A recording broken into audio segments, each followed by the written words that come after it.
Phone में गिरा रहा इवन मारे ना मना किया तब मना की तब मारे ना अच्छा मना की तुमने बतिया हां कहीं ना बतिया हां फोन लाई कर फोन मां मिली लाश के पास जब आप लोग को नमस्कार, मैं उदय प्रताप, आप देख रहे हैं वायरल न्यूज पॉइंट। मेरी उपस्थिति इस समय सुजानगंज थाना क्षेत्र सुल्तानपुर गांव में है, जहां पर आपको बता दूं कल एक 22 वर्षीय युवती की रात में धारदार हथियार से काटकर उसकी हत्या कर दी गई। मैं उस पीड़ित परिवार के बीच में हूं। आइए जानते हैं कि आखिर क्या मामला था, क्यों ऐसी घटना घटी। आइए उनसे जानते हैं।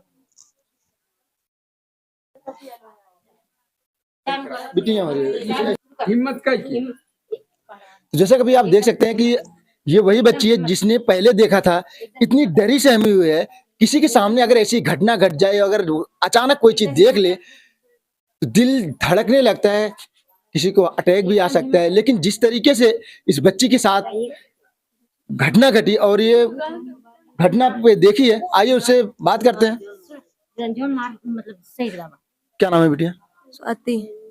एक बात ये बताओ, कैसे पता लगा कि आप वहां पर देखी थी या फिर ये? नहीं, मैं पढ़ रही थी। अच्छा, पढ़ रही थी, यहाँ बैठी थी बाहर। उसके बिना मैं 1 मिनट भी नहीं रहती। मैं उसे तुरंत ढूंढने लगी, आई बाहर 10 मिनट तक उसके बाद मेरे कानों में नहीं गई। मैं बाहर तुरंत ढूंढने आई। पापा सो रहे थे, मम्मी फोन देख रही थी, भैया पढ़ रहे थे, मैं भी पढ़ रही थी। वो बहन खाना बना रही थी मेरी।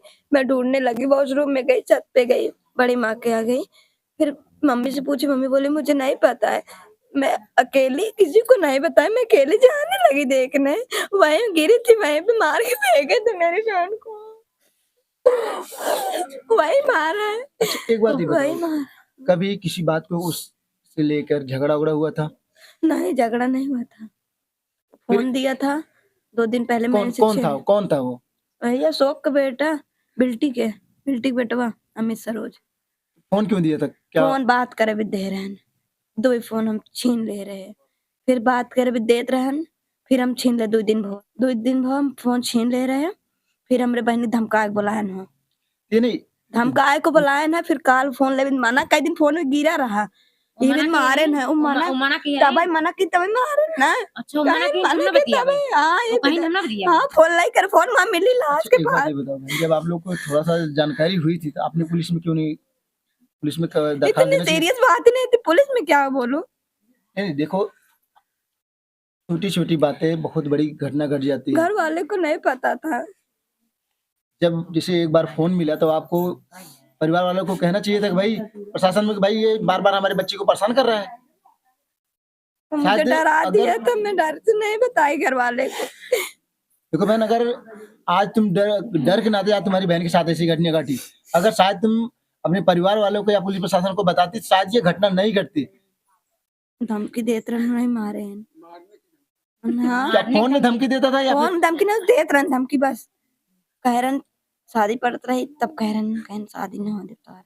और काल फोन ले मना गई तब मारे ना, फोन ही गिरी रहे। फोन न लेबे ना बतिया हमका पर 2 दिन पहले हमको खुद फोन 2 दिन कहीं लाई ले जबरदस्ती में। जब आप वहाँ पर पहुंची, कोई था वहाँ पे? कोई नहीं था वहाँ पे। मेरी बहन गिरी थी, मैं सोची कोई और है, पापा को लेके गई। मैं बोले वो गांव का एक पियक्कड़, मैं सोची वो गिरी है। मैं पापा से बोले बोतल गिरा है दारू पी के, पापा के बत्ती मार दिए। मैं तो देख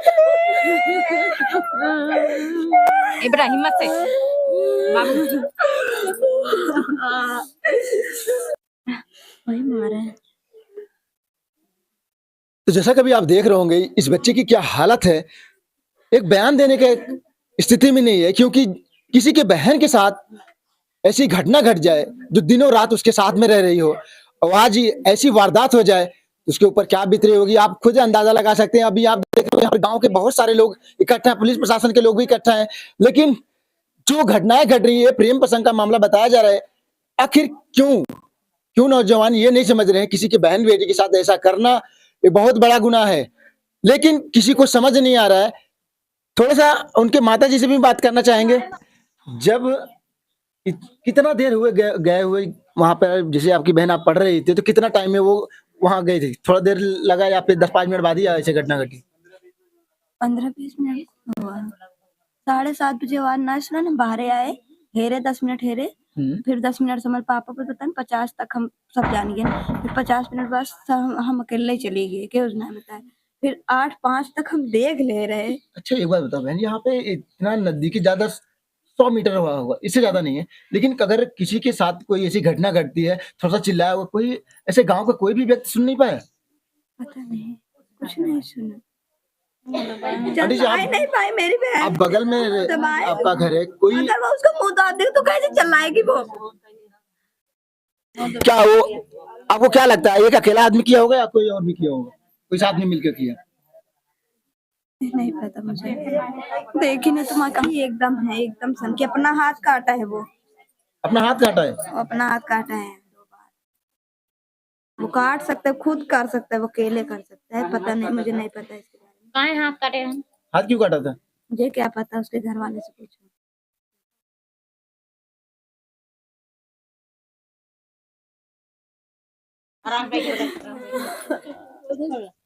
तो जैसा कि देख रहे होंगे, ये इतना बड़ी वारदात हो गई है और पीड़ित परिवार के साथ में पूरे गांव के लोग जुटे हुए हैं। लेकिन बड़ी ताज्जुब की बात यह है कि घटना स्थल घर से 100 मीटर पे दूरी, 100 मीटर भी नहीं होगा, लेकिन इतनी बड़ी वारदात हो गई, लेकिन किसी को थोड़ा सा भी भनक नहीं लगा। आइए मैं लेके चलता हूँ उस घटना स्थल पर जहां पर ऐसी घटना घटी है, लोग किसी को जरा भी भनक नहीं लगी। वो आपको घर की दूरी और वहां के जो घटना घटी है वहां की दूरी दिखाते हैं, कितना दूरी पे है, और लोगों को थोड़ा भी भनक नहीं लगी।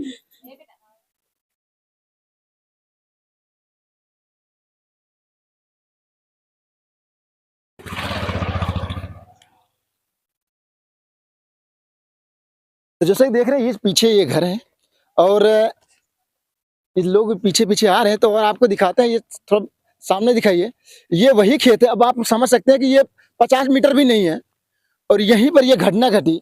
और यहाँ पर जो गांव के लोग हैं, किसी को भी जरा भी भनक नहीं लगी कि ऐसी बड़ी घटना घट गई और जो आरोपी है इतना बड़ा अंजाम दे दिया और किसी को कुछ पता ही नहीं है कि आखिर क्या हुआ है।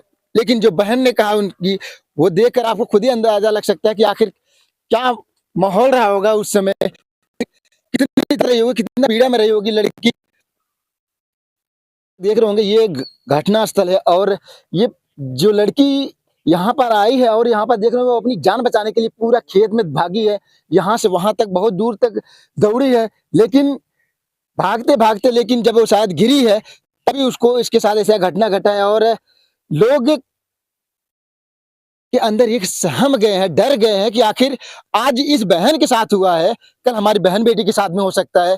तो ऐसे अपराधियों को माननीय मुख्यमंत्री, हमारे डीएम साहब, हमारे एसपी साहब, मैं आपसे निवेदन करता हूं ऐसे अपराधियों को कड़ी से कड़ी सजा मिले। और आप हमारे साथ बने रहिए, मैं आपको और लोगों से भी जुड़ेंगे और लोगों से बात करेंगे आखिर